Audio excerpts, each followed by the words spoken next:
fantastic. This is GT racing right now. He's got traction, he's got really outside of both of them! Maloney! Oh, he's taken Anderson! Anderson's up to him! Oh my god! Big crash! Oh my goodness, half the field's gonna get rolled! Second very close. These guys are want to make their way through the field very quickly. Oh, here we go! Oh no! That's massive! This is it! This is over! I can't believe this! Oh my god! God, what?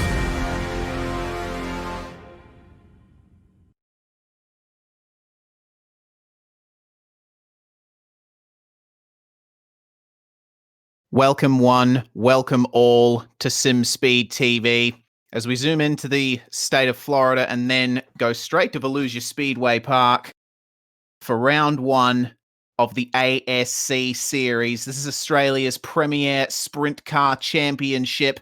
All of the best dirt sim racers in Australia vying for the single crown of the 410 Sprint Car Championship. This is the state of Florida. Daytona, Orlando, and Miami, you can see their relative locations, and we zoom in to the northern part of Florida, and right there is the bull ring in which we will do battle tonight. Volusia Speedway Park in De Leon Springs. It opened in 1968. It's half a mile long. It began as a quarter-mile speedway in 1968, extended to 3/8 of a mile in 1969, paved in the late 80s, and then back to dirt in 1997. This track has had a long and storied history in dirt racing, and it is the self-proclaimed fastest half mile in the world. It's an amazing circuit and a great place to kick off the Oceanic Dirt Sim Events ASC series, and it's presented tonight by SM Sim Sport. My name is Reese Gardner, and in the commentary box tonight with me is going to be Jay Kennedy, and we're looking forward to bringing to you what is sure to be an action-packed event with some big names and some big moves. We've got 30-lap A main coming up, along with heats, a C main, and a B main. There's going to be a random invert for the A main, and it's going to be determined by us here on the SimSpeed TV broadcast. But now it's time to move along.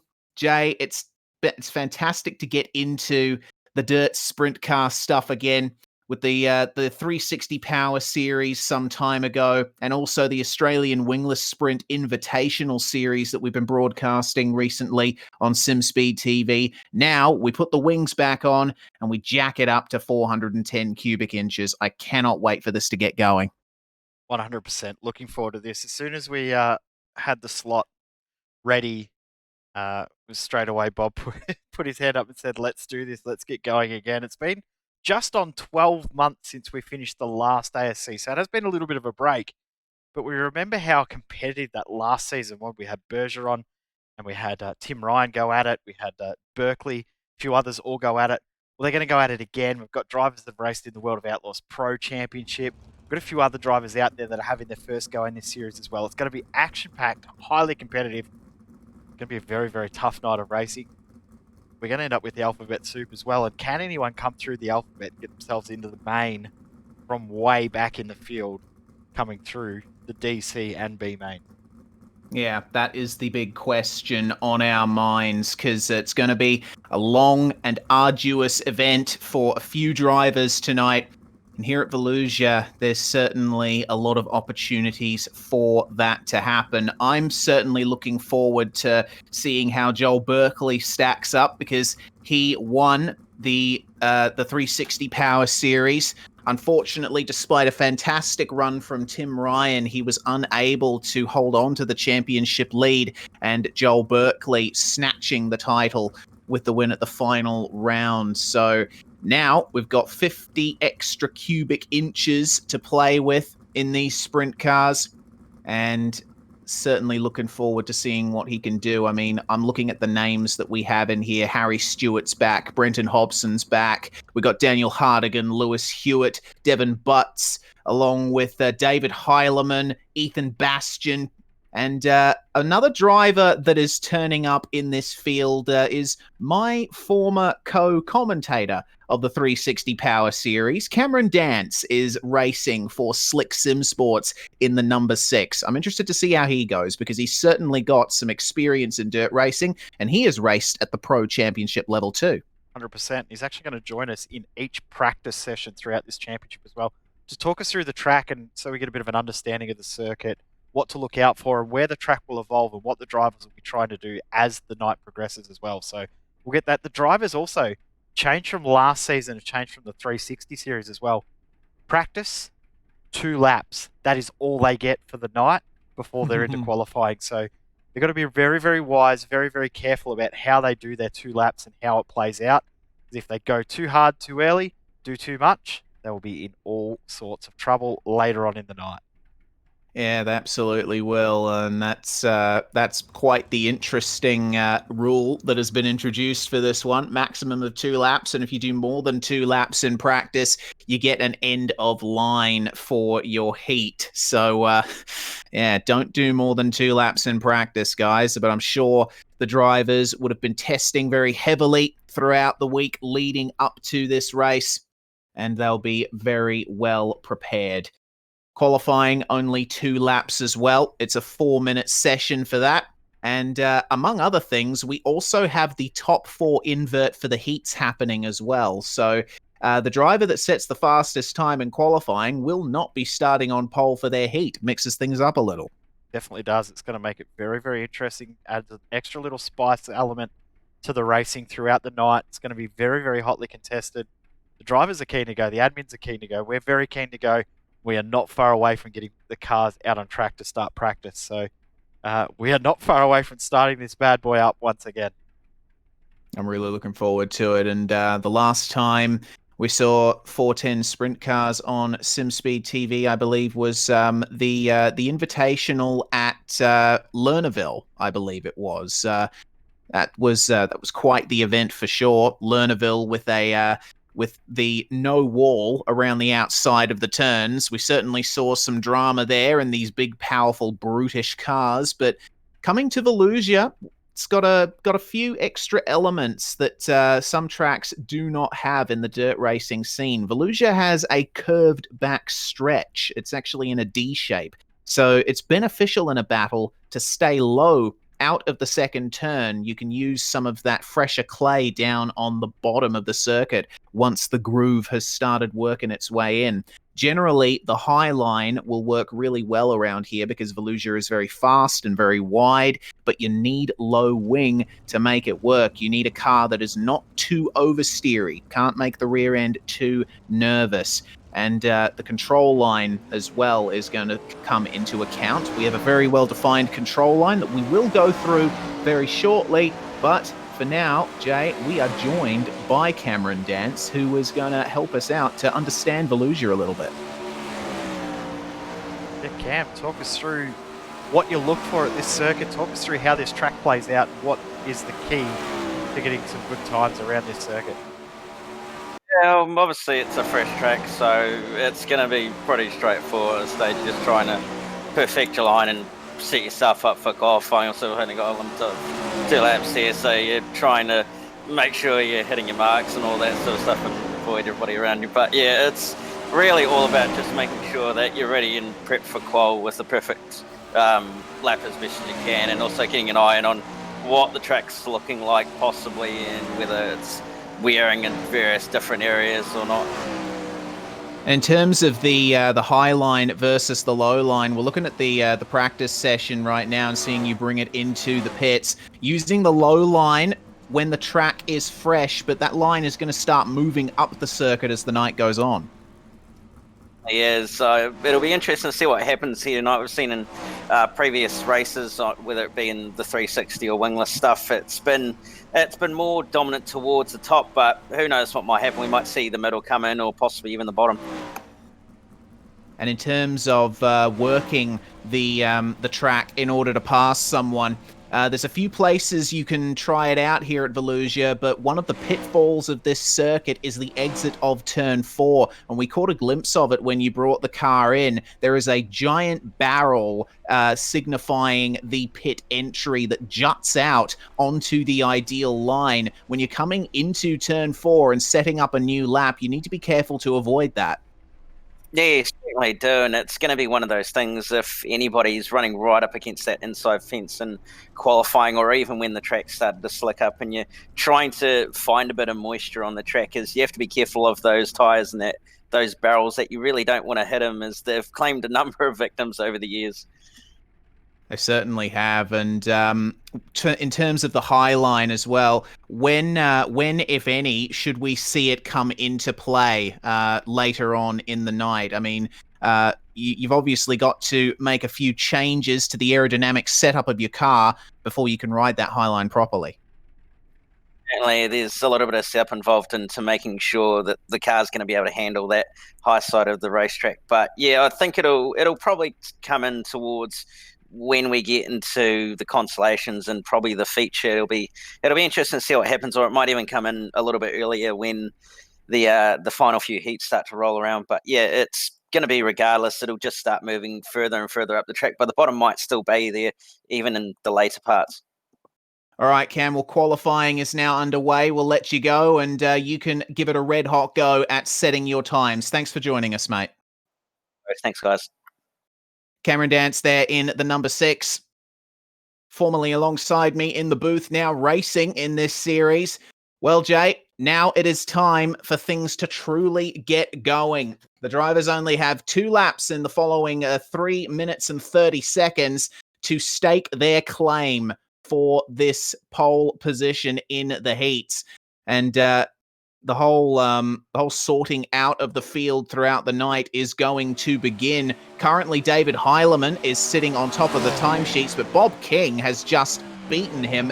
12.928 seconds is the current fastest time around Volusia Speedway Park. We've had a bit over half the field set their times here. We've got an awful lot of cars here, an awful lot of entries. We've had in excess of 60 drivers sign up for this series. There's some great competition here. 100%. There's some really good names, there's some really good drivers, and there is going to be some action.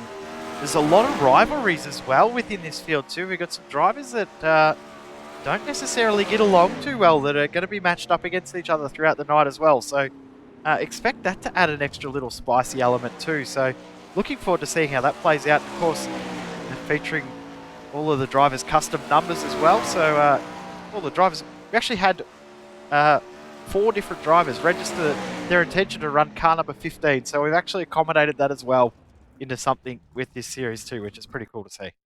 Oh yeah, I can see it there. I see a 015, I see a 150, that sort of thing. That's quite interesting. James Rice for Synergy Sim Racing, one of the drivers jumping in for this series, noticing that usually of Trans-Tasman Racing's Jake Maloney is racing for Slick Sim Sports as well, and Slick has gone 1-2 in the qualifying session now, with Joel Berkeley and Lewis Hewitt stamping their authority Lewis on Hewitt this no field.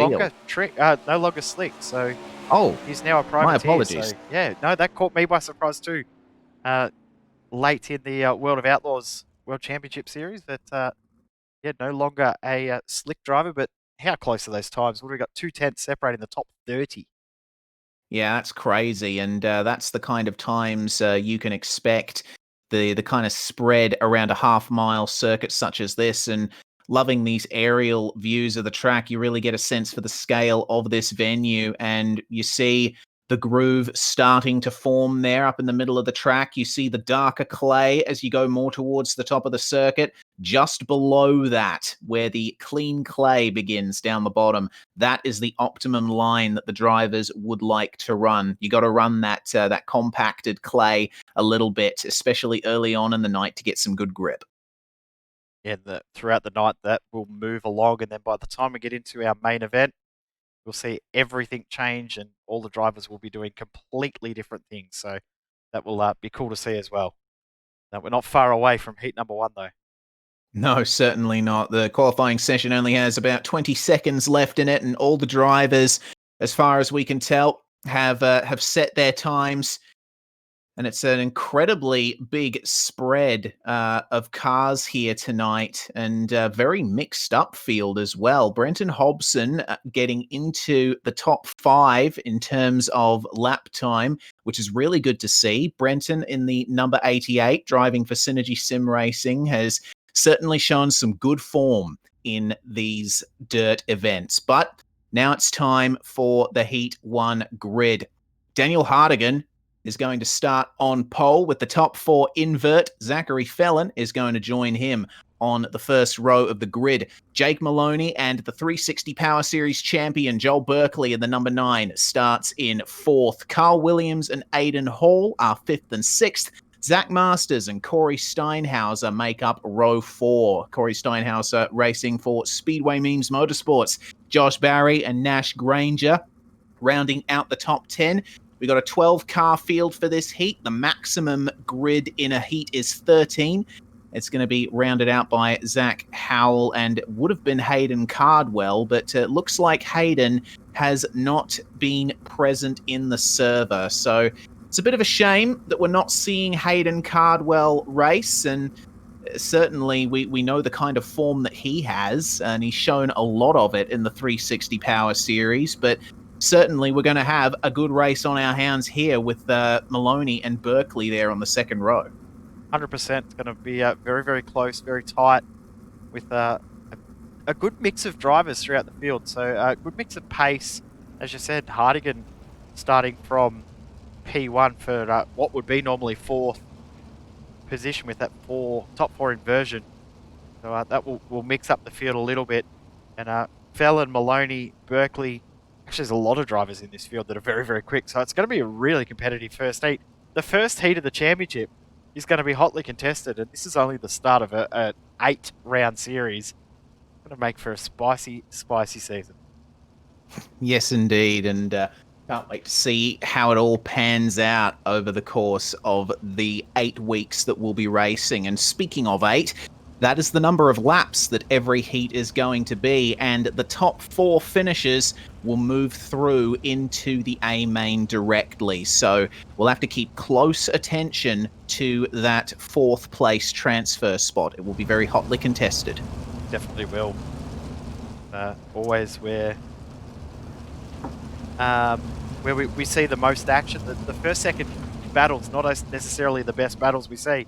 It's that transfer spot that always turns up the heat. So we're going to see some great fighting throughout the field. We'll see some great fighting throughout the field the whole way through, but that transfer spot is where the action will always be. Absolutely. In comes the pace truck, and the field is under the control of Daniel Hardigan. That last light pole on driver's left is the control line, and he goes, and we've already had a car flip onto its roof. That's Nash Granger. He's, and I don't know if he's going to be able to get that going again. Unfortunately, he's retired from this heat, but Daniel Hardigan continues to lead as they complete the first lap. It is a big fight for second between Zach Fellon and Joel Berkeley. And for the 4th place transfer spot, Jake Maloney fending off the advances of Aidan Hall. Have a look at Aidan on the inside, but Maloney getting the power down very nicely on the outside, working the cushion beautifully. And Zach Fellon has managed to clear Joel Berkeley, moving ahead to take second, protect it. Yep, good move there from Fellon, and Hardigan's just driving away at the front of the field at the moment too, so he's doing a great job, but it's on 2nd, 3rd, 4th, 5th, all basically nose to tail at the moment. Berkeley tries to get the sludge up done, not quite able to get it done. And he's actually going to open up an opportunity for Maloney to potentially get something happening. There's contact and Fellon in the wall.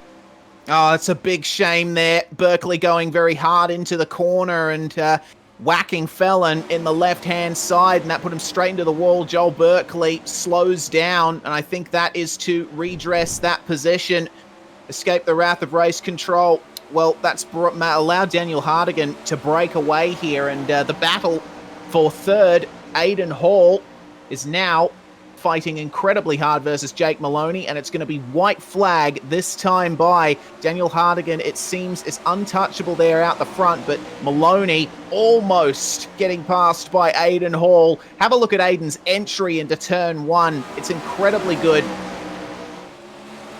Daniel Hardigan is going to take victory here in the first heat of the night, and it looks like Maloney is going to fend off Hall only just, and Carl Williams is going to finish in 4th place. That means that they will all transfer through to the feature. Excellent stuff. So there's the results from heat number 1. For some reason, position 1's disappeared off the timing sheet. It's I'll let you run through it, Reese, because I'm going to try and fix some things right now. Yeah, no worries. It was Hardigan, Maloney and Hall, your top 3, with Williams in 4th, Barry and Steinhauser 5th and 6th, Howell, Fellon, Masters and Berkeley rounding out the top 10, with Nash Granger unfortunately not making it to the finish. It is time for Heat 2, though, and this is going to be an interesting one, with Richie McLeod starting on pole alongside Cody Lawrence. Ryan Harris and Lewis Hewitt, former teammates, take up the 2nd row, with John Schultz and Zach Novak in 5th and 6th. Dylan DeBono and Cameron Dance on the 4th row, with Ashton Manif and Hayden McCandy in 9th and 10th. The last 2 cars in this field, Jaden Russell and Nathan Norman. It's going to be an interesting one starting from the back here. And I haven't seen Richie McLeod take a start before, so this is going to be interesting. Definitely will be. How cool is it too to have the reigning Coca-Cola eNASCAR iRacing Series driver in the field as well? When we said we had a competitive field, we got world champions in here. Certainly have Zach Novak in here with us. It's incredible to see, and really interested to see how he does against some of Australia's best. I'm sure Novak is no stranger to sprint car racing. Of course, he qualified for the World of Outlaws championships, both championships, the late models and sprint car championships for Slick Sim Sports. So no stranger to these cars and no stranger to a lot of these drivers. Absolutely not. Well then, one more pace lap to go before the green flag flies and we can go racing with this 12-car field. People coming from the back that we know are reasonably competitive in the 360 sprint cars, guys like Nathan Norman and Hayden McCandy. Interested to see what they can do. Green flag is away, and that's a great start from Richie McLeod. Ryan Harris is going to protect 3rd place from Cody Lawrence, and have a look at Lewis Hewitt trying to slime one up on the inside.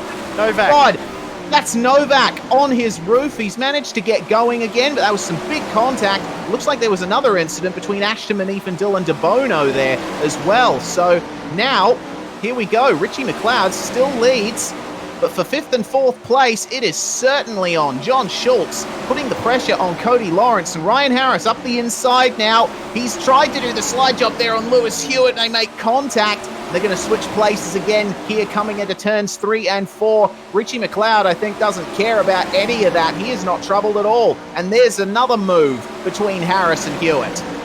What a battle this is in this mid-pack. We said that the transfer spots were where the battles were going to be, and we weren't lying at all. This is on, this is action-packed, this is close, and this is anyone's. And you can't discount Cameron Dancer sitting back there in 6th at the moment.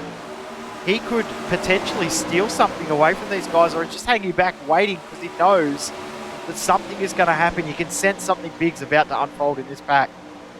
Yeah, for sure. Lewis Hewitt is the cork in the bottle at the moment, and there's a big train of cars forming behind him. Ryan Harris not making a move just yet. He's going to wait until the final lap to do it, I think. It is the penultimate lap now, lap 7 of 8. And Cody Lawrence, it seems, has a good gap back there to John Schultz. Cameron Dance, unfortunately, has not been able to catch up to these guys. It is white flag, though, for our race leaders. And Ryan Harris on the back there of Lewis Hewitt. They're coming past Ashton Manif, coming into turns 3 and 4. There's going to be no moves being made. Richie McLeod takes the victory, and it's going to be Hewitt and Harris, your top 3. Cody Lawrence finishing in P4. They will all transfer through to the feature. But that's a real shame for a few drivers there, particularly Zach Novak, Dylan DeBono as well, coming out of this one. They unfortunately will have to work their way through the consolations. So best of luck to those guys. And John Schultz, Cameron Dance, Nathan Norman, Jaden Russell, and Hayden McCandy as well, having to work their way through the alphabet. Time for the third heat, though. Max Lumsden and Carl Hoffmans are going to be starting on pole for this one, with Clayton Tilley and Oceanic Dirt Sim Events' Bob King racing for Ace Esports, a newish team that has only come about in the last few weeks. Lewis Clark and Jock Goodyear real-life sprint car racer starts from 6th place. Damien Rasmussen and Hayden Pascoe on the 4th row, with Daniel Selleck and Nathan Bennett rounding out the top 10. Our final 2 cars here, Nathan Bennett and Scott Griffiths. Another competitive field, and drivers that we would expect to be a little bit further up the field as well. In this one, back in the field a little bit more than we're seeing too. So, likes of Jock Goodyear back in 6th position. Probably nowhere near what we would expect. Damien Butler at the back of the field, expect him up a bit further. And Damien Rasmussen as well probably should be up a bit higher. So this is going to be another competitive heat here. Absolutely is, and it's worth being reminded that Jock Goodyear, when the 360 Power Series headed to Volusia for the first time, he took a surprise victory thanks to an incident between Joel Berkeley and Alex Bergeron. So Goodyear definitely has form here, and he could certainly pull up a surprise. But we know that Bob King, Damien Rasmussen as well, very competitive in these sprint cars. And a good point you raise about Damien Butler too.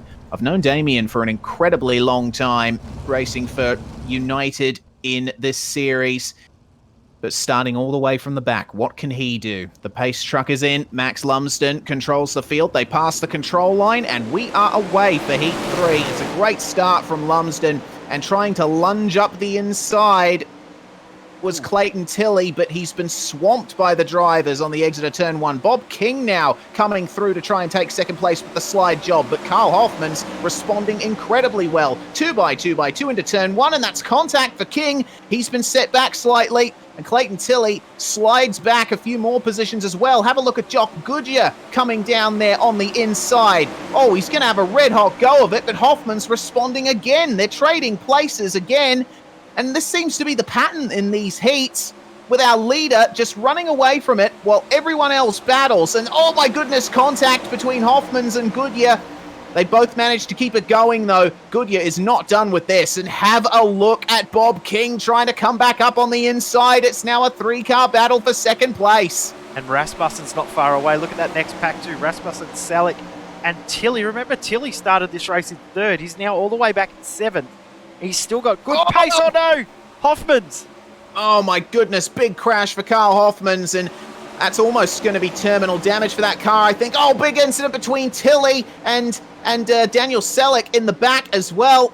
They've both lost a whole heap of time out of that one. But up the front, it looks like Max Lumsden untroubled once again. Bob King has found himself back in 2nd place through all of the chaos that's happened in this heat, and it's going to be white flag next time by. Can Goodyear try and take 2nd? Can Rasmussen hold off the advances of Lewis Clark right behind him? We focus on them now as the white flag flies. Take care, guys. Is Lewis Clark going to go for the slide job here? He's going to try around the outside. And he's actually got it done. Lewis Clark taking 4th right at the final hurdle as Max Lumsden wins it with Bob King and Jock Goodyear, the rest of your podium. Wow, Rasmussen held it off for a very long time, but ultimately couldn't get the job done. And Lewis Clark did it with the fastest lap on the last lap as well, just to finish it off. So great drive from Clark to take that spot. So Lumsden, King, Goodyear, and Clark all into the A-main. The rest of the drivers have to do it the long way through the alphabet soup. Got Rasmussen, Pascoe, Tilley, Bennett, Butler, Hoffmans. We saw a couple of drivers that had issues. Selleck and Griffiths did not finish the race as we get into heat number 4. And what a field we've got here as well. Starting on pole is going to be Ethan Bastian in the number 54. He's joined by Jacob Dixon on the front row, with Scott Reed starting in 3rd and David Heileman starting in 4th place. Harry Stewart starting from 5th with Clayton Davies alongside him, with Joe Daly and Tyler Howard on the 4th row. Hayden Vickers and Tyler Stevenson in 9th and 10th. One more car will be joining us for this one. It's Lockie Beattie. Another quality field for heat number 4. Of course, one more heat after this. The graphics would overlap, update, it actually would say on there, heat 4. But Here we go. it helps if you actually type in the right number. David Heilemann will be one to watch here. Of course, finished second in the last season in the 2020 World of Outlaws Sprint Car World Championship. So in pretty good form is Mr. Heilemann, of course, for Slick Sim Sport. So he'll be looking to make some moves, get himself forward through the field.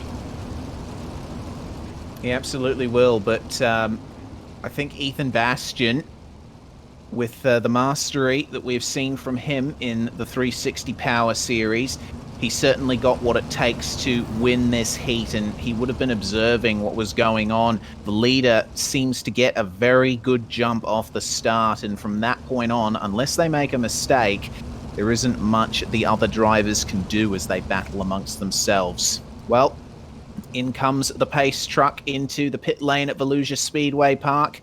We're going to get going here for Heat 3. The green flag flies, and it looks like Jacob Dixon missed out on that jump. Ethan Bastian well and truly ahead, but Dixon's coming back there on the outside of turn 2, and he retakes second place. Good response there from Jacob Dixon, but David Heilemann up into third and really chasing with Clayton Davies right behind. Down to the inside, seeing Tyler Howard trying to put a move there on Harry Stewart, and there's contact there, and Harry Stewart may be a little miffed as a result of that, but everything works out well. Joe Daly actually falling back behind them. And Dixon and Heilemann side by side as you see Heilemann try the slide job. It has not worked, at least for now. Can he hold it round the outside of turn 4? Well, he's going to have a go. Right, doing the crossover across the start-finish line. Seems like that is going to be the pattern they're going for here. A great battle for second as once again our leader streaks away. And what this battle for second has done, it's brought the rest of the pack in. So third, of course, with Heilemann being Dixon, Davies is there. Scott Reed was there for a moment, but he's just lost a spot now to Harry Stewart. So the fourth position there of Clayton Davies at the moment is safe.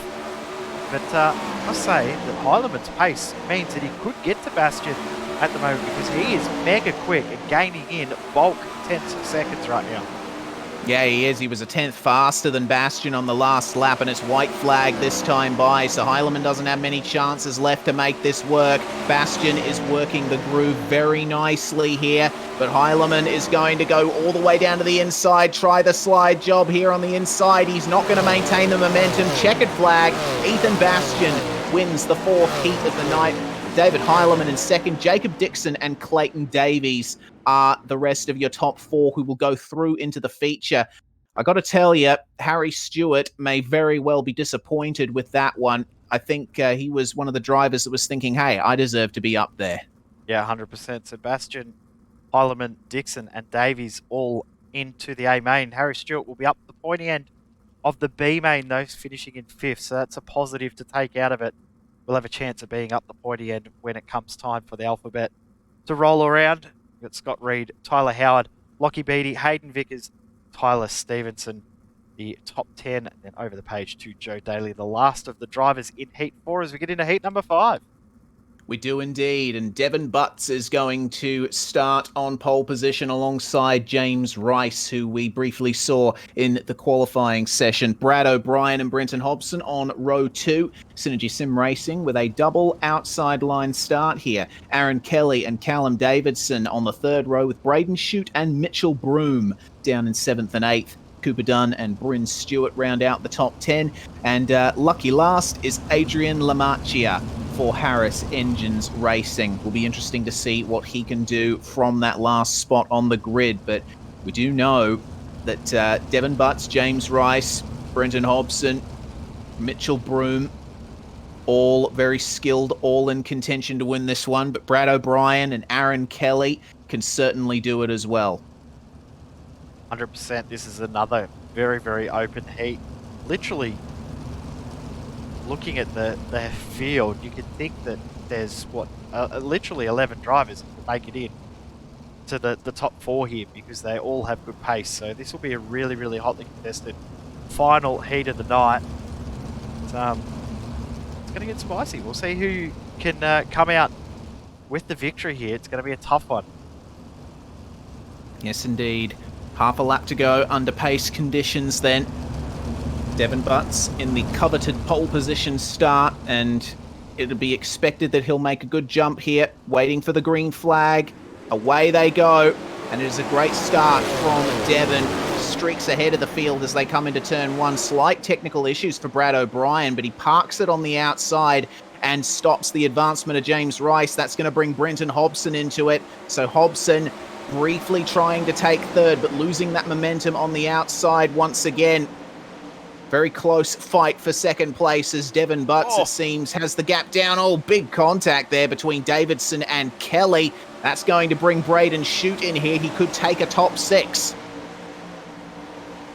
And if you can't get the win, you just want to get it as high up as you can to get that better starting position in those consolation races to get yourself in. As we just see Bryn Stewart out of the race now. So this 5th and 6th place battle at the moment is the best battle on track. Slide job there for Aaron Kelly, and he gets it done. But nice. This might not be done. This might not be done. Oh, no, certainly not. Callum Davidson. Oh, goodness me. Just leaves enough space on the outside there for Kelly to sneak back through. You can definitely see that the high line is the more favoured one at the moment. You're not seeing drivers dive down to the inside unless they're making a move. Up the top is where the grip is. I tell you what, breaking away from the third place battle is Brad O'Brien. He's starting to chase down Devon Butts in these final laps. And oh, Brenton Hobson with some contact on the inside wall. He's really, oh goodness. Oh, Aaron Kelly with some big dramas there as Brenton Hobson tries to recover. So Hobson not having the best race here at the moment, despite his good start. And as we get the white flag, it's on for the win because Brad O'Brien is chasing down Devon Butts here for victory. Can he take it? He's going to try and move to the inside and get the better run, but it's too slick down on the bottom. Devon Butts takes victory with Brad O'Brien in second, and James Rice is going to come home to finish third. Brenton Hobson grabbing 4th there on the final lap. He'll go through to the A main. Yeah, of course, Aaron Kelly was really quick there, and Hobson nearly lost that spot based on Kelly's pace, but Butts, O'Brien, Rice and Hobson into the A main with Shute, Kelly, Davison, Dunn, the Marcher, Broom, and then Bryn Stewart, the rest of the field as we get into the first main of the night, the C main. And Reece, you will have to tell me how many go through from here because I can't see it on my screen. It's going to be the top 4 that go through from here to the B main. So we'll be focusing again on that 4th place transfer spot. And here is the grid. Dunn and Masters on the front row with McCandy and Butler behind them. Vickers and Lamarchia start 5th and 6th. Joel Berkeley and Zach Novak. What a 4th row that is. Carl Hoffmans and Tyler Stevenson rounding out the top 10. 16 cars in this one. It's going to be a tight squeeze. Mitchell Broom and Nash Granger on the 6th row with Manif and Selek behind them. Daly and Stewart will start from 15th and 16th with Dylan DeBono and Scott Griffiths rounding out the field. And it looks like my timing screen updated the last second there. I initially saw there as being 16 cars, but then it updated to say 19. So I do apologize for that. And you look at the quality of the drivers in the field, you'd say there's no way that this is a C main. You'd think this is more maybe a B main at worst, but more than likely an A main. But this is a C main. Incredible to think that we're at that point in this race. So with the caliber of driver that we've got. So we'll see how it plays out. This is going to be one action-packed race. 12 laps. Again, no cautions in this one. That means that the racing is going to be absolutely action-packed, flat out, non-stop. Absolutely. And I think this field also highlights just the luck that that drivers we'd expect to be right up the top have had in the heats, so especially the likes of Novak and Berkeley. Those drivers will be wanting to work their way forward as quickly as possible, but Cooper Dunn is going to be starting on pole position here on the inside and it's going to be up to him to make the jump when the green flag goes. They are passing the control line, and it looks like it was a little bit of a jump start there from Zach Masters, but he gives it back, and Dunn goes to the inside. It's been a reset track here, and oh my goodness, that was a United car. Damian Butler getting crossed up, and that's concertinaed everyone. It looks like Zach Novak among the drivers who have received issues from that. Oh, that is a big pile up there in turn one. It's continuing. Who is the driver that's gone off the worst from that? Mitchell Broom. So Joel Berkeley now lost his front wing. That's not going to help his handling. Nope, and he's gone from last all the way back through the field. Zach Novak as well just had another issue, and there's more contact coming through turns 1 and 2. A car over the fence. That's Hayden Vickers.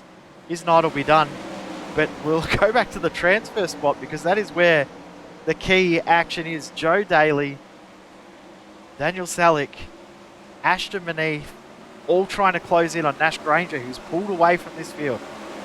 Yeah, Granger has the gap he needs at the moment, and as long as these guys keep battling for 5th, that's going to stay the same for him. Daly crossed up on the exit of the turn, and oh goodness, Ashton Maneve, he tried to go for the move, but I don't think he realized there was a car on the inside, and he's going to go all the way to the back here as well. On his side, he's out. Oh no, Cooper Dunn, out. The lead of the race is out.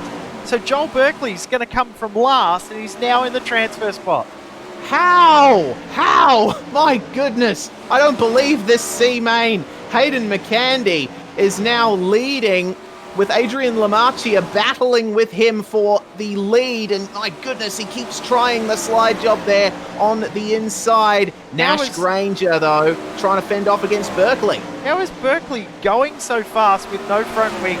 Oh my goodness, he's just passed Granger. I have absolutely no idea, eh? And it looks like Adrian Lamarchia, he got crossed up on the exit, and Berkeley back into 4th. As long as he can hold on to that, he'll be able to get through into the A main. The top 4 have the gap they need. But look at everyone all together on track here in the top 4. Nash Granger coming together there with Adrian Lamarchia, and he is over. It looks like Adrian Lamarchia's night is done. That is a big shame. That means that Joe Daly moves forward into the transfer spot, and Joel Berkeley takes the lead. No way. No way. Midfield, crashes out, loses his front wing, somehow continues on and comes back to take the lead of the race. Damian Butler's got good pace too. He's currently in 5th. He might close in and take the last transfer spot. That is how bizarre this heat has been. This C-Main has been. White flag in the air. This is the last lap. It certainly is. Well, Damian Butler looks like is not able to get it. Joel Berkeley taking that surprise victory in the C-Main with Hayden McCandy and Nash Granger following him. And Joe Daly is going to join them after starting from 15th, mind you. Joe Daly finishes in 4th, and Nash Granger started in 12th. That's a great run from both of those guys. So those 4 move forward into the B main, which we are going to go through the grid for right now. And all of these drivers, unfortunately, we're going to have to say goodbye to. And the likes of Zach Novak, Ashton Manif will be a bitter end to their night, but I hope that they come back stronger in round 2. Time for the B main then. It's Josh Barry and John Schultz on the front row with Rasmussen and Stewart in 3rd and 4th. Braden Shute and Corey Steinhauser on the 3rd row with Dance and Pascoe lining up 7th and 8th. Scott Reed and Aaron Kelly rounding out the top 10. And if we thought the track was packed in the last race, it's certainly packed here because we've got 23 cars. Howell and Norman on the 6th row with Tilly and Howard behind them. Callum Davidson and Zach Fellon in 15th and 16th with Jaden Russell and Nathan Bennett in 17th and 18th. Rounding out the top 10, we got Lockie Beattie and Joel Berkeley, the winner of the C-Main. And then we've got the rest of our C-Main top 4 right here, McCandy, Granger, and Daly starting at the back. Now, if Joel Berkeley wants to get through into the A-Main, he's going to have to repeat what he did in the C-Main. That's top 4 through again. Yep. Wow. Okay, so we've got a little bit longer this race, 2 extra laps. Berkeley can keep it out of trouble. We know he's got the pace to do it, but it's a lot of very, very fast guys ahead of him who will be wanting him to have no chance of getting into the A main. Let's see what we can do here. Josh Barry, John Schultz, Damien Rasmussen, Harry Stewart, front four will all be wanting to hold on for that victory. They certainly will. And Zach Novak in sim, not too happy with some of the driving standards in that C main, which I can understand his frustration. I mean, a driver of his caliber would certainly be expecting more from a night like this, and to be taken out in the manner he was, yeah, I certainly understand his frustration. It's time for the green flag, though, here in the C main. Josh Barry is going to lead them away as they go past the control line, and it's a great start from him and from Rasmussen as well. Back into second, with John Schultz and Harry Stewart third and fourth as they come out to him. Oh no, Rasmussen! Rasmussen around, and he's gone straight back into the field. That's created a huge incident, and all the way at the back is going to be, who was that? It's Aaron Kelly. Wow. That is a big shame for him, but it's on for the lead. Goodness me, altogether. What a battle this is. You got Stuart, Schultz, Dance, Barry, and Steinhausen not far away, as well as Pascoe. So 3 wide through turn 2, with Barry coming out the worst of it. He's going to drop back a little bit. We'll have Pascoe coming in to potentially steal that 4th place away. But look at the guys behind. They're 4 wide coming out of turn 4. And there's contact there, a car in the wall, and that one is done as well. Rasmussen is in the pits, and that was Braden Shute, I believe. That was Braden Shute, and Damien Rasmussen black flagged by race control for that incident on the back stretch on lap 1.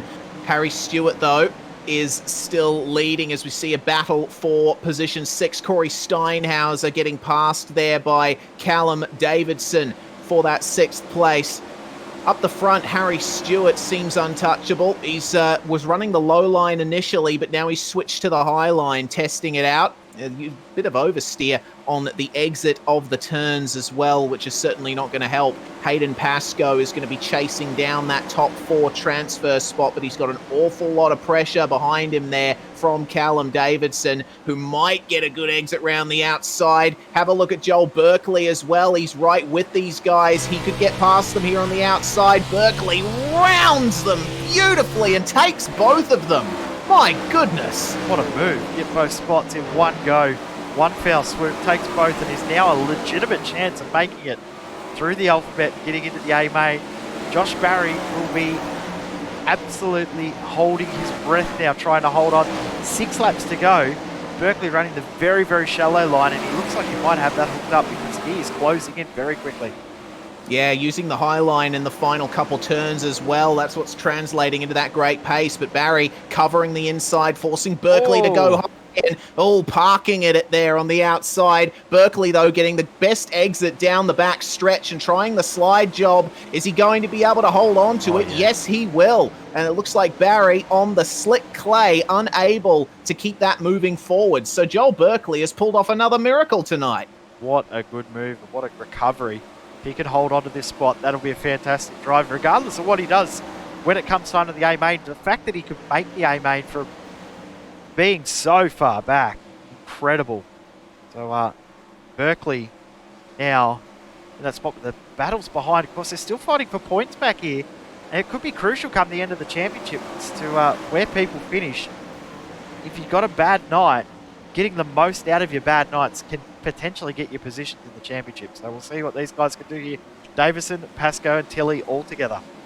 Yeah, they are, and Pascoe trying his best to work the high line, but he's not getting the exits he needs and actually hitting the wall down the front stretch. Big disadvantage for him. So Tilley is up in front of them.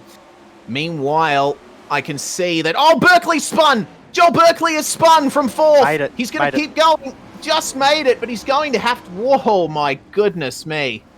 Just made it across the line. Oh, my goodness. Okay. That caught me off guard as well with how quick that finish come up. Oh, man. Big heart attack there. I thought Joel Berkeley's night was over, but my goodness. What a result there in the B main. Harry Stewart taking victory by 2.5 seconds from John Schultz, who fended off Cameron Dance beautifully for that 2nd place, and Berkeley just getting away with it there in 4th. with Barry, Tilly, Davidson, Pascoe, Felon, and Russell unable to make it through. We'll say goodbye to them. And here is the rest of your field. Steinhauser and Reed coming through 10 seconds behind. Joe Daly managed to make it up to 13th in the end. Good run from him, with Lockie Beattie and Nathan Norman rounding out the top 15. Zach Howell, Tyler Howard, and Nathan Bennett up to 18th, with Braden Shute and Damian Rasmussen among your retirements here tonight. That is a big shame for Shute, and also for Nash Granger, Aaron Kelly, and Hayden McCandy. All of those guys unable to make it past the first couple of laps. Oh, man. Get your breath for a second, because we're almost into the main event, and we can confirm what number we will be doing for our inversion of the main event. That will be 10. 10 is our inversion number. So 10th becomes pole.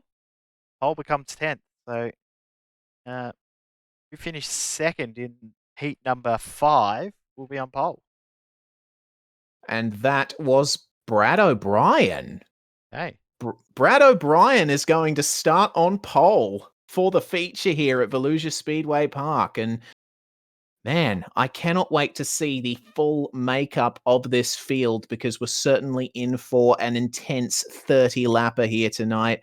We're seeing a few drivers leave the server as their nights are now over, and we're going to be making up a 20-something car grid for this 30-lap feature. Another thing we should highlight, Jay, is the fact that we are running manual lap counter in this feature session.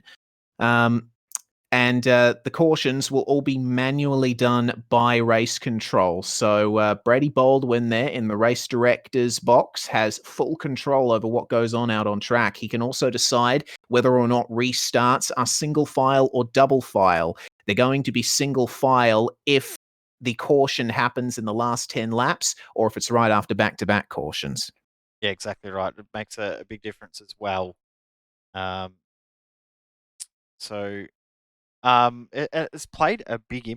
made a big impact on how races have played out in the past in the series. So,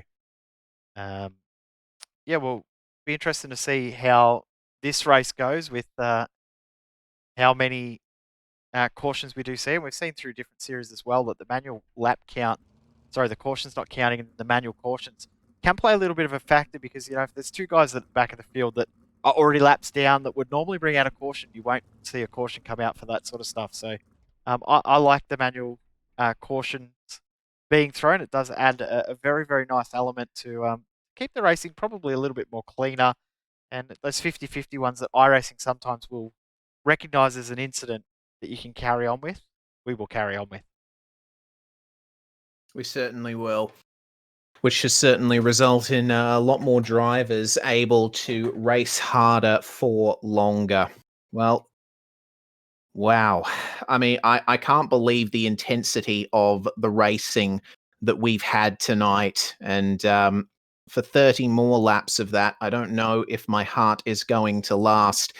Our race director, Brady Baldwin, has advanced through to the next session, and we are going to be in the field for this feature. 30 laps around Volusia Speedway Park. Who is going to take it? Can Joel Berkeley pull off a miracle and take the win?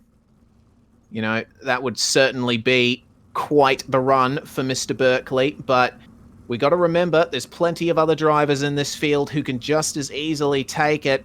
In fact, everyone up the front of this field is going to be one to watch. Ethan Bastian, Devin Butts. We've got Jake Maloney in here as well. Lewis Hewitt, Bob King, David Heileman, Ryan Harrison, Jock Goodyear taking their start in this as well. Brenton Hobson in the number 88, and Harry Stewart as well making an appearance here. Cameron Dance and Joel Berkeley in the field as well. We're going through everyone in this field at the moment, but once the 2 automatic pace laps are completed, there will be 1 extra lap so the drivers can resort themselves based on the order as decided by the invert. So here we go. Everyone making their moves. Yep, so everyone will get into the right position. So clear black flags and the like on that first lap. And then we'll go green on that next lap. So our automatic lap counter is not working as well. So our apologies for that not appearing on the screen.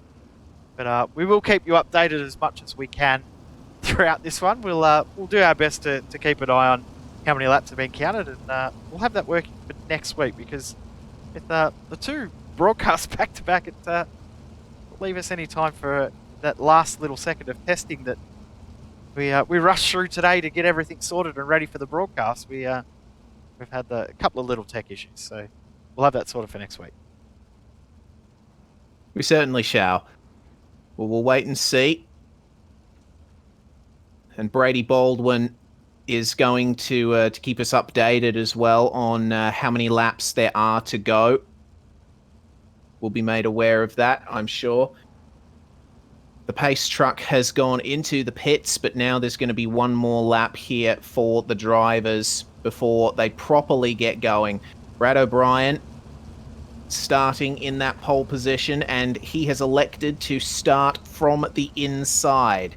Remember, the pole sitter is allowed to choose which side of the grid they start off, and with the inside line typically getting that really good start in the heats and the consolations. Obviously, Brad O'Brien electing to continue that, and we've kept the track state from the C and B mains as well. So the drivers are going to be dealing here with a track that gets more worn the further along we go. It is time. Here we go. Green flag is going to fly in the air, and Brad O'Brien leaving it very late to take that start. We are racing for round one of the ASC here at Volusia Speedway Park, and O'Brien protecting that inside from Bob King as he tries to fight for that first place. David Heileman trying round the outside as Lewis Hewitt works the high line beautifully to get up into this top four battle. Have a look at Ethan Bastian as well, battling here with Jake Maloney on the inside, bringing the car of Devin Butts into it as well. Look at Hewitt around the outside. Wide. Oh boy. Lewis Hewitt is right on it here for the lead.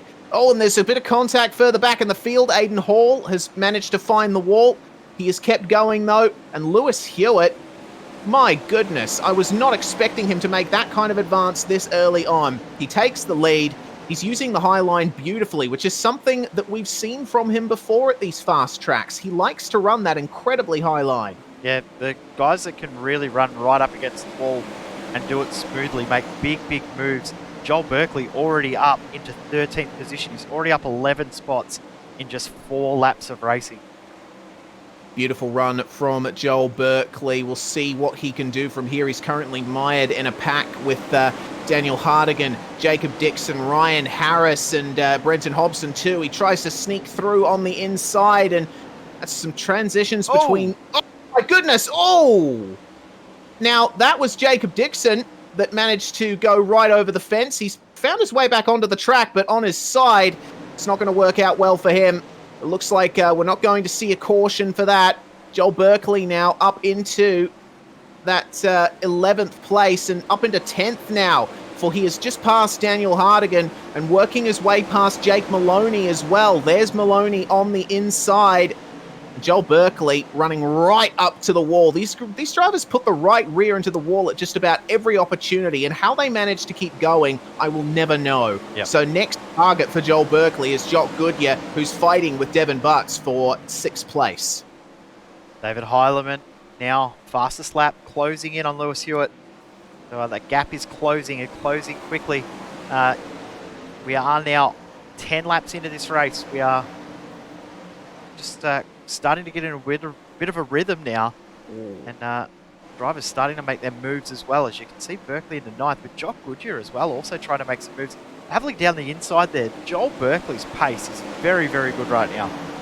Yeah, certainly is. He's working his way up beautifully, and a bit of a problem for our pole sitter, Brad O'Brien. He's been struggling with oversteer over the last couple of laps. He slips behind Joel Berkeley there in the green car up the top. Oh, that's a big one for Jock Goodyear. He's around. He's been collected, and the caution is out. Well, there we go.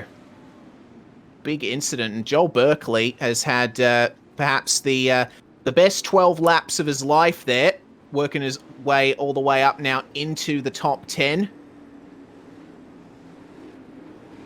But Lewis Hewitt is very good there up in the front. We'll take another look at what happened to Jock Goodyear.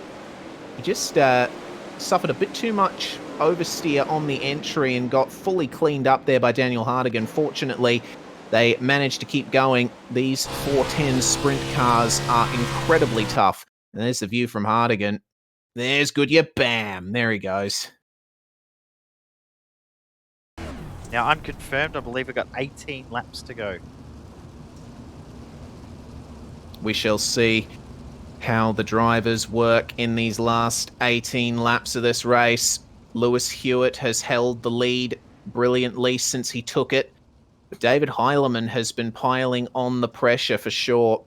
We've got to remember Bob King as well up there in third place, and Ethan Bastian, Devin Butts, and Joel Berkeley knocking on the door to get into this top 5 as well. They're going to have a good opportunity here when the green flag flies once more.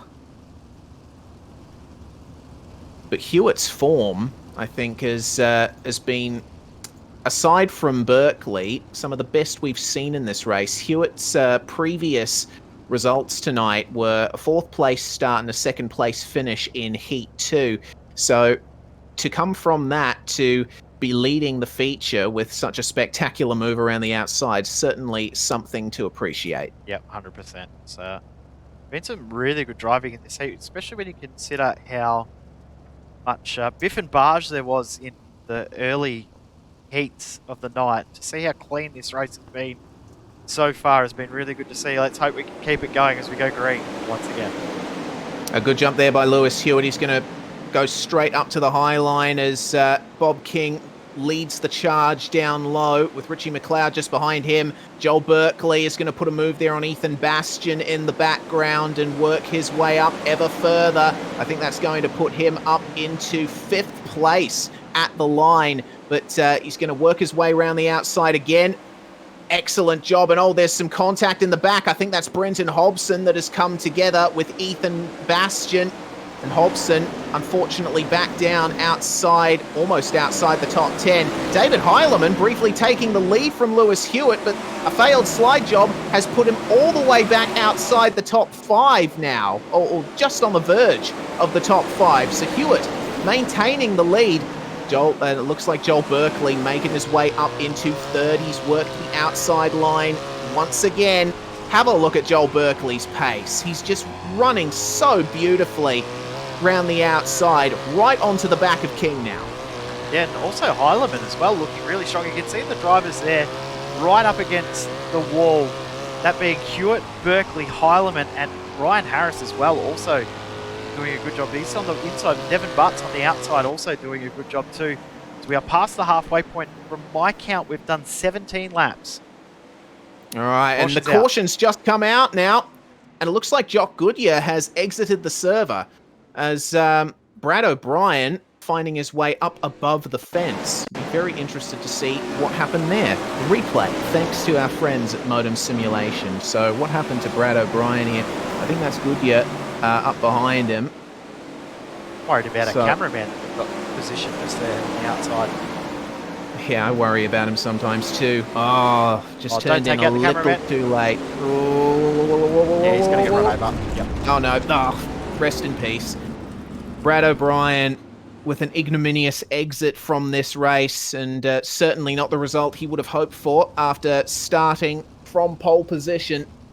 But now we're going to go into these final few laps of this race with one heck of a battle for the top 4. Lewis Hewitt, Bob King, David Heilemann, and Joel Berkeley all battling for this victory. Richie McLeod as well, done very well to get up into 5th place and stay there, with Ryan Harris alongside him in 6th place. Devin Butts and Brenton Hobson maintaining their places in the top 10, which is good to see. And Lewis Clark and Jake Maloney in the top 10 as well. Harry Stewart may be hoping for a little bit of a better run in the final stages of the race, sitting just outside the top 10.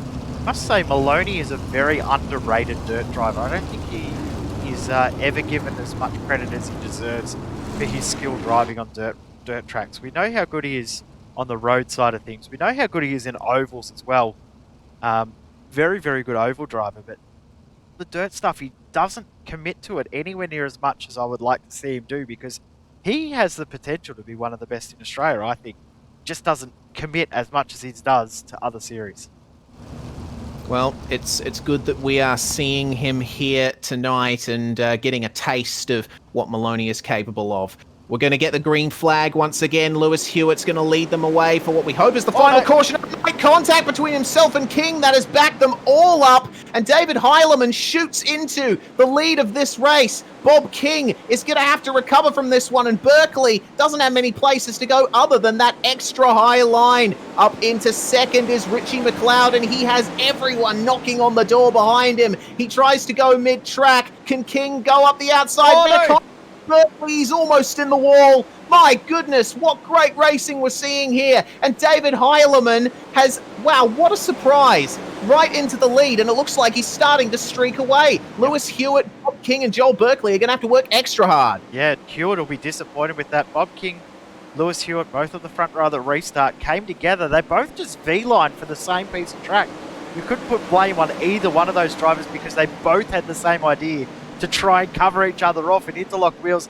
That could have been disastrous, taking out 10, 15, 20 cars, but they did a good job to continue on, and they're still fighting for a podium. But Richie McLeod started second, dropped back to 7th, back into second. Oh, just Hewitt like around! Trouble, Hewitt around, and there was a bit of contact there, but it looks like he's managed to get it going again. And big crash in the back. Ethan Bastian found his way onto his roof.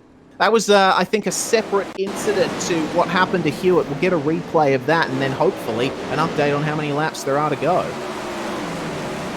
So what happened to Hewitt here? He was running the outside as he does and getting, I think, a bit too friendly with the wall. And, oh yeah, just hitting the wall as the track straightens out. And Ethan Bastian did pretty much the same thing there. It's difficult here at Volusia. It's easy to be tempted into going extra wide out of the last corner, but you can't do that because it tightens up. Yeah, it's a really bizarre track, this one, because of the different angles of the corners, the corner exits, I should say, not the corners themselves. The corners both feel very, very similar, but the corner exits are so different.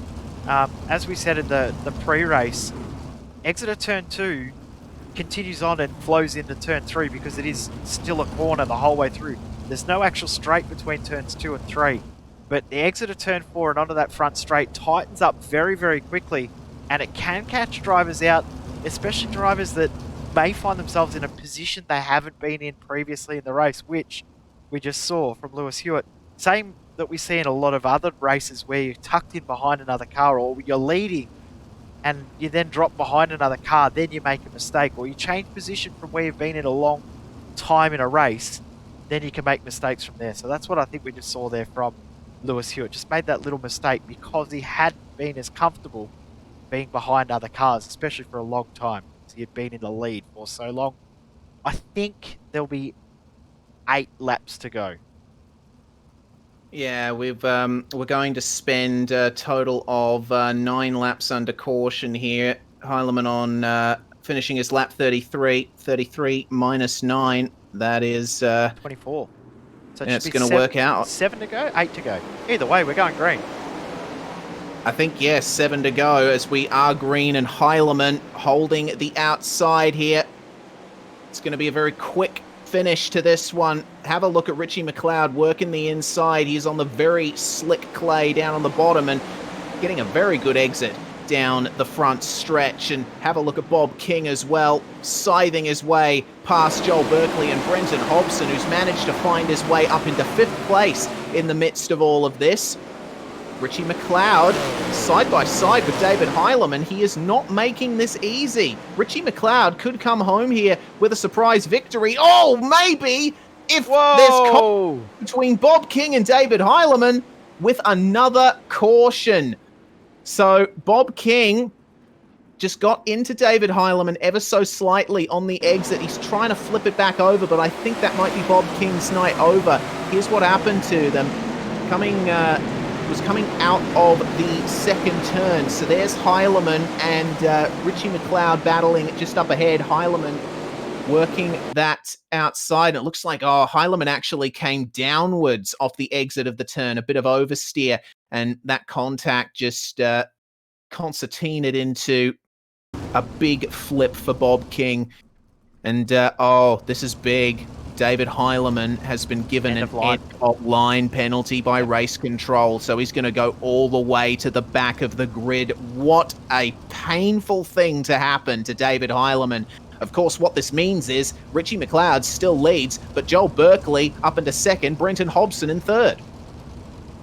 Richie McLeod will be so excited about being in first, and then he'll look on his relative screen to see who's behind him and see Joel Berkeley has come from last to now be in second with what will be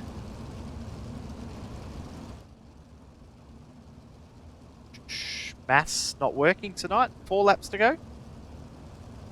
5 laps to go. I believe that might be the case. Well, they've just finished 38 and so 39 when they cross the line. Make off 12. That'll be 27. That'll give us 4 laps. Alrighty. The last 4 laps of this heat. Why do I keep calling them heats? Because the action is so hot. That is why. That's going to be my excuse, and I'm going to stick with it. We're going to get the green flag. Single file restart as well. Yes, single file restart, as we saw on the last restart as well, since it's in the final 10 laps. Green flag flies and Richie McLeod goes, but that's a bad start from him. Losing some traction on the slippery dirt. Joel Berkeley moves all the way to the inside, tries to use that little sliver of grippy clay down the inside, and he makes the move down the back stretch, but Richie McLeod holding it round the outside. Everyone struggling for grip now. A huge battle for the lead. I think we have 3 laps to go now. Richie McLeod still leads. Brenton Hobson under pressure from Lewis Clark for 3rd place, as well as Daniel Hardigan. This top 5 is all together.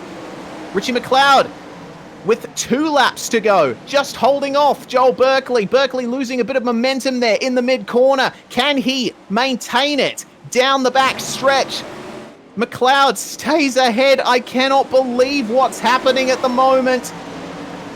As we see Lewis Clark trying his best to work the outside versus Joel Berkeley. They're all together for the podium spots. Brenton Hobson trying to take that 3rd. But it's going to be Richie McLeod crossing the line. And my goodness, a great victory. And it looks like at the end of all of that, Joel Berkeley finishing 2nd, and in 3rd, Lewis Clark. Wow, what a night of racing that was. Congratulations, Richie McLeod, benefiting from the inversion. Wow. And somehow steals the win. He will be overjoyed with that. What a night of racing. What a performance. And what a defensive drive too, because he had so many big names coming at him and he didn't care. He went for it. Mad props to Richie McLeod. That is one of the finest victories I've seen anyone take in a sprint car in the time that I've been commentating virtual speedway anyway. Facing off against Heilemann, facing off against Bob King, facing off against Joel Berkeley in those final laps. And did you see that top 5 battle? They were all together at once on that one bit of racetrack. That is what I love about dirt racing, and that's why we love broadcasting this series. 100%, and we're going to see action like this each and every week. We just wait for a couple of the drivers to come over for a quick chat, but we got a few big weeks coming up. I've got the schedule ready to go, and now it's not working. Things aren't going well for me now. Oh, no. Eldora next week, though. We're going to Eldora next week. That is an excellent thing to hear, because Eldora, pretty much the same length as Volusia, but it is one of the most famous dirt ovals in the world for a reason. It's fast, it's wide, you go flat out around the top, and it is an absolute ball. So we'll be bringing you that this time next week. same place here on SimSpeed TV. It looks like, for now, our second place finisher, Joel Berkeley, has managed to turn up in the interview box. G'day, Joel, and congratulations on your second place. I mean, myself and Jay can't quite make sense of your night as we take a look at the schedule. Joel, you had to work your way through everything, and you started at the back in the feature. Yeah, look, I physically don't know. Pretty crazy night. I went quick time and had that issue with Zach in the heat race, and I probably self-inflicted myself. I pulled over and just pretty much gave myself a penalty when I shouldn't have. But it is what it is, and yeah, it was pretty crazy. But yeah, I don't know. I'm knackered, that's for sure. Passed a lot of cars. Yeah, I bet you're knackered. But all up, I think Volusia really turned it up here tonight. It did look like there was some messy racing in the heats, but it really cleaned up as we ended up going further on in the night. Yeah, look, I think obviously there's some more inexperienced guys that have joined the series, which is good to see. It's obviously good to see the new involvement from people in the series and all that. But yeah, look, it happens. I mean, it wasn't the worst racing that's ever happened, but I think the A-Main pretty much made up for it all. It was a pretty good show, I think. I think it was a pretty good show on the A-Main. What was it for you guys? Was it good? Oh, yeah, absolutely. I mean, that top 5 battle in the last few laps was incredible, and your battle with Richie McLeod, I will just touch on before we let you go. What was it like there, trying to find your way past Richie? Because it looked like the track wasn't really cooperating with you. No, lap 20, like lap 25 or something, like 20 or something. I think I actually when Bob got tagged or Richie tagged Bob with him, I ran into the back of Bob. I actually ripped the diff out of the car. So Oof. I was racing with a more looser car than I could have imagined. So put the wing back at 10, and I was like, we'll try and get the grip on the bottom to try and do something. But look, I gave it all I got, and I just need to hold on for second here. I look like I might not be able to race next week as I'm away for work, but hopefully maybe able to change the plans if I find a sim rig to race on. But if I can't, I can't. If I can, I can, I guess. All right, well, if that ends up being the case, then we'll see you at round 3, Joel. Before we let you go, any sponsors you would like to thank? Who gets it done for you? Yeah, look, massive thanks to the guys at Slick Sims for everyone that makes it happen. Brady and Bob for hosting, you guys for broadcasting. Massive congrats to Richie on the win, and I think it was Willis Clark that got third. So bit different podium than it's used to be, I guess. But no, it's a cool format this year. Or for this season, I like it a lot. And yeah, bring on. Hopefully, might have to try and change some plans around to do next week. But hopefully, if I do, I don't have to go through as much hard work as I did tonight. I'll be still catching up. Well, fingers crossed we see you there, Joel. Thank you very much for joining us. Next up in the driver interviews, we're going to go for our race winner. Richie McLeod joins us here. Richie, big congratulations on that victory. Were you expecting it? Well, first of all, thanks very much. Honestly, no. Just to run at the front with that caliber of guy, drivers that are in the field, it's pretty exciting. To be fair, I never thought I'd be at this far, up this far in the field.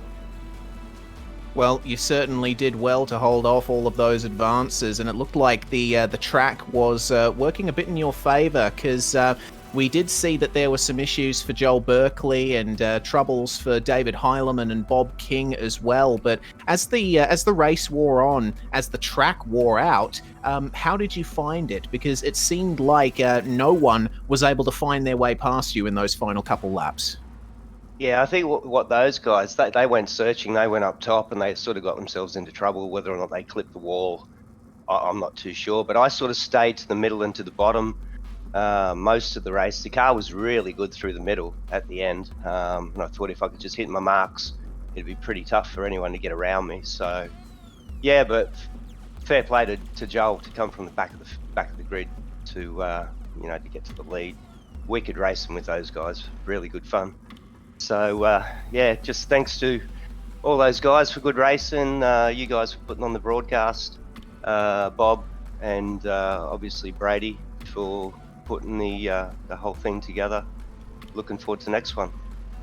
Yeah, we certainly are too. Eldora is the next round. One more question before we let you go, Richie. Eldora for you, it's a similar-ish track to Volusia in some ways, in terms of length, in terms of how wide open you are on the throttle, but it does provide its own challenges, doesn't it? Yeah, look, to be completely honest, I've really struggled with the slick tracks, and of late, that's all I've been doing really when I get on is just drive the slick tracks, and it's really helped. So look, whatever Eldora brings, whether it's really slick or whether it's got 2 or 3 lanes, so be it. Bring it on. I'm looking forward to it. Well, any sponsors or any shout-outs you'd like to give, Richie, before we let you go? Just to team SETI, Wicked Cushion for all their help, Energy Go-Karts, and Craig Dunn for all his support. He's been a really good guy to fall back on for setups, etc. But yeah, thanks to those guys. An incredible victory for Richie McLeod in round 1 of the ASC Championship here at Volusia International. I'm going to mess up the track name as I bring in Lewis Clark for our final driver interview of the night. 3rd place for you, Lewis, but it was certainly hard fought. Yeah, I was just trying to keep out of trouble. I didn't expect to be out the front, starting so far back, but we missed all 2 Bengals, and the car was real good near the end there. He'd come on and was just rolling through the middle nice. So, yeah, that was good, and happy with 3rd. So, yeah.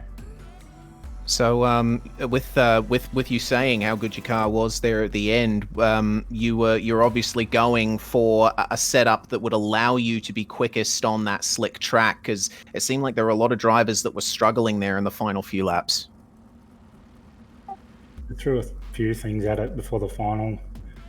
This build's a lot different from what I was used to. I had a break for a while, so just getting used to how the tracks are now. It's a lot different, but yeah, come off with 3rd. I was really happy with that. So yeah, well, it's a good comeback for you if you spent so much time away, and a very good start to the season. And we go to a similar-ish track next week in the form of Eldora. Are you feeling optimistic about that as well?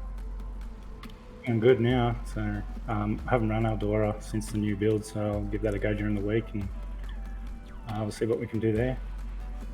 Certainly shall, and we hope to talk to you again soon if you can pull off a performance like that once again. Before we let you go, Lewis, is there anyone that you would like to thank? Shout out, sponsors, who gets it done for you?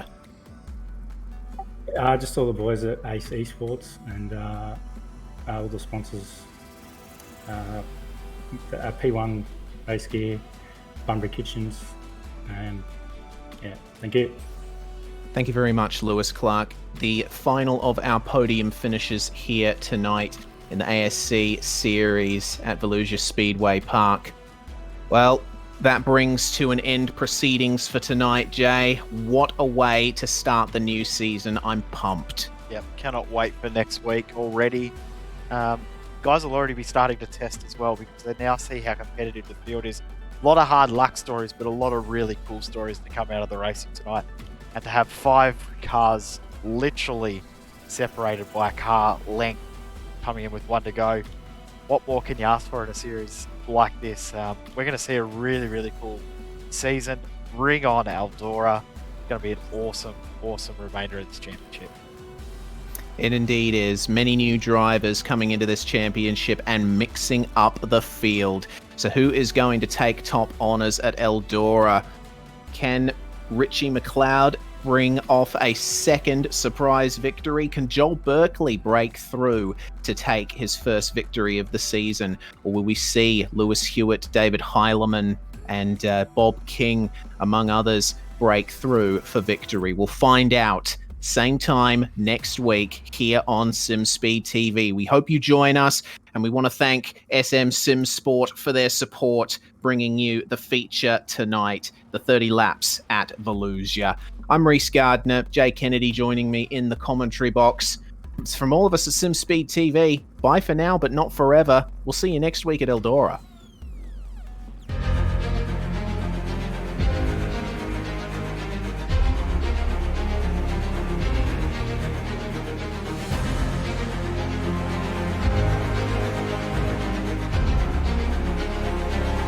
This is fantastic. This is GT racing right now. He's got traction. He's going the outside of both of them. Maloney. Oh, he's taken Anderson. Anderson's up to Oh my God. Big crash. Oh my goodness. Half the field's going to get involved. Second very close. These guys are going to want to make their way through the field very quickly. Oh, here we go. Oh no. That's massive. This is it. This is over. I can't believe this. Oh my God. God, what?